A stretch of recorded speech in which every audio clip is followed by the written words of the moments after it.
Guys, what's going on? It's Fezzy here from P4C and welcome back to the channel. As you can see in front of you and I today, we don't have a specific opening. In fact, we're doing something different where we are going to talk about how to best protect and store your cards. This is more or less a beginner's guide video for people who are getting back into collecting cards, whether it be Digimon, Pokemon, Dragon Ball Super, whatever it may be.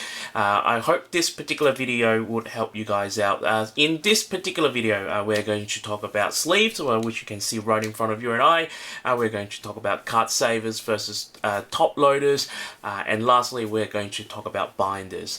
So if you do find this particular video helpful, make sure you go ahead and give us a like, and if you have not subscribed, make sure you go ahead and hit that subscribe button, and then afterwards hit the bell for the latest videos and updates. Now, just as a disclaimer, there is no right or wrong answer when it comes to how to protect your cards or how to store your cards. This is my personal opinion and the way that I do it. Some people might do it differently, some other collectors might do it differently, so I would obviously do hope if you guys have any constructive criticism or comments, please leave it in the comment section below. But without further ado, let's go straight into this video and let's talk about sleeves first.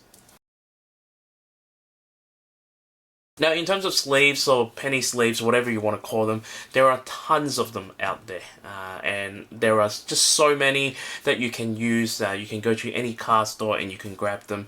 For me personally, I use three different types. One is what I call the perfect fit. You can see the PP stands for perfect fit, and then one which is a little bit bigger than perfect fit, which I call the PSA sleeves. And then of course you've got your ETB sleeves. That comes with your Elite Trainer boxes, and in fact we have opened so many Shining Fates. We've got heaps of these EV ones in front of us. Alright, let's firstly talk about these perfect sleeves that I got right in front of me. As you can see, the size here are 64 by 89 millimeters. These are probably more well suited for anything Pokemon card size. I think Yu-Gi-Oh cards are maybe just a tad smaller, so these would work really well as well. But basically, what I would use this particular perfect sleeves for folder collection cards, and I would actually use the perfect sleeve in conjunction with the ETB Elite Trainer box sleeves, and I'll show you guys how. Alright, first of all I'm going to show you guys how I would use these perfect sleeves, and actually I quite often use these in conjunction with the Elite Trainer box sleeves. And I have a card here, the Charizard and Reshiram card, and let's pretend this card is going into one of our master set binder, or just in going into the binder in general. And how I would do it is obviously get one of these perfect sleeves out. Now these perfect sleeves would fit pretty much on the dot, and how I'm going to put it in is that I'm going to actually put it from the front, and then obviously push it in right that. You can see after I sleeved this, it had pretty, I mean, by the definition of perfect, you can almost see the size and the tops are pretty well fitted.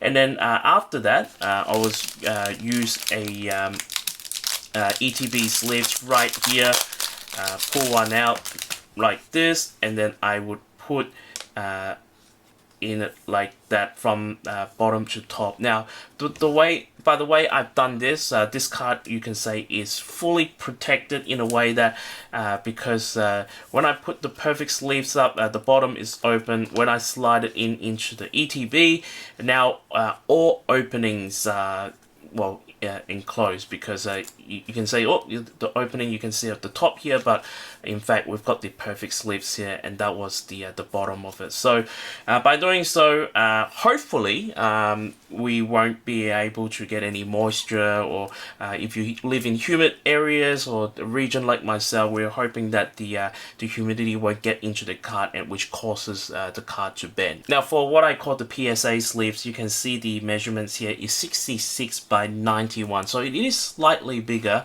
and a little bit wider. And the reason why I call these the PSA sleeves is because these are the sleeves that I use when it comes to PSA submission. And so you might be wondering, why do you have different sleeves for PSA submission? So as you can see before, the the perfect sleeves are really well fitted, which means that it might be really difficult for the graders to get the card out. But by using these 66 by 91 PSA sleeves or penny sleeves that I've got, you can see here that it does leave a lot more room, and it does allow the card to move a little bit. The most important thing though, again personally, I think it really helps the grader to take your card out, because they don't need to, well, ideally they don't need to stick their hand in the card to get the card out. Ideally they just push from the bottom, and then the card will slide out, which they can take out quite easily. So that's why I call these PSA sleeves. These are pretty common. You should be able to get them anywhere in card shop in terms of for your card's protection.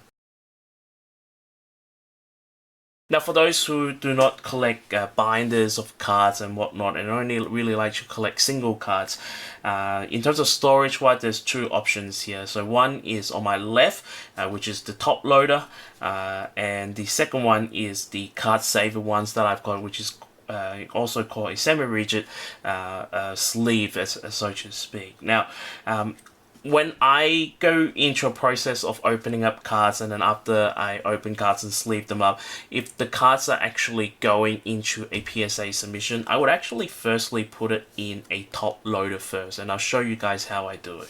We've got this Giovanni Persian right here, so what I'm going to do, I'm going to put it into the so-called PSA sleeve that I have, and then I will use these tabs, and I will just rip one off and actually put a tab on the back. And then thirdly and lastly, I would just simply slide the card into the top loader if I can actually open it. But yeah, I will just slide it in there. And then the card will remain as it is until I need to take it out and actually submit to PSA for grading. Now, the reason why I have this yellow tab here, again, it can be quite hard to dig your hands in and try to retrieve your card. So by putting the tab here, when I just pull like this card will slide out pretty easily. Now, from my personal opinion, and you might think differently, but I don't normally use card savers to store cards, and even though they are semi-rigid, there are chances where if you put a lot of them together, they will still bend. And for me, I usually cut the side of the card savers as well, and that's because, again, you need to use card savers to submit it for grading.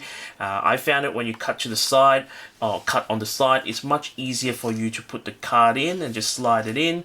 And it is much easier for the graders to take the card out, so just making them life easier. Hopefully I earn some brownie points to get some good grades, and from there. Alright, last but not least, in terms of putting your cards in a folder. Now, these are the type of folder I use. There is 3x3s, and then there is 4x3. So this one I'm showing you guys right now is a 3x3. This is a Versus collection that I'm trying to complete. Versus collection, of course, is exclusive to Japan.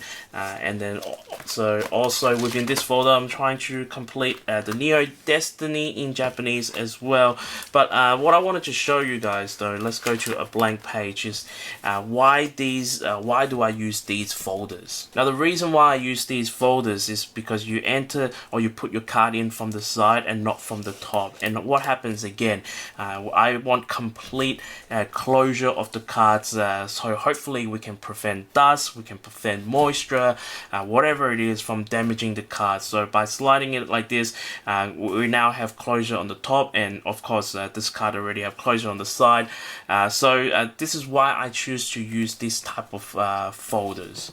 Now, the other really common folders that people uses is these ring binders, and then they're using these sort of sleeves. Now, again, I'm not really against it, but I think one of the biggest problem with these is that when you load your cards from the top, you don't get the complete protection, like I was mentioning before, and that's why I do prefer cards entering on the side. And with these sort of binders as well, and what happens is that sometimes, you know, if you I don't know what's the best way to describe it, but sometimes we tend to get a little bit greedy and we try to fill the folder as much as possible. And what happens is that it creates a bend on the folder, and when it has a bend, the cards will bend as well. So that's why I refrain myself from using these. Of course, these are a little bit more cost effective as far as I know, because just getting the sleeves and getting the binder is definitely cheaper to get some of the folders that I just showed you guys.